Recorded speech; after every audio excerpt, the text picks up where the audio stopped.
I built an impulse motor that runs with high torque and high RPM output, and I'm going to show you the schematics right now. Alright, here is the schematic that I have drawn up here. These are all bifilar coils, and what's really cool about this system is that it will self-regulate current if all 9 coils are connected in series.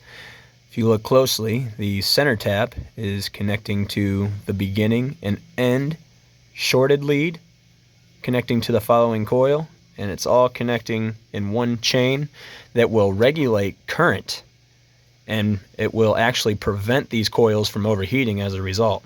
Mind you, this is just my version 1 prototype, so there is a lot of room for improvement.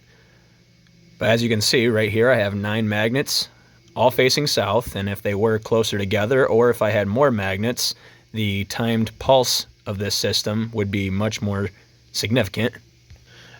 I'm using 38 gauge or 0.1 millimeter wire for the coil design, and what's really cool about this system is that it will self-regulate within a 60 milliamp range while operating at a higher voltage, which gives it a total power output that's much greater. So all of the current that would be going into these coils actually magnifies into magnetic potential, giving the system much more torque as you add voltage into it. The positioning of the reed switch is critical for making this work. And here we have it.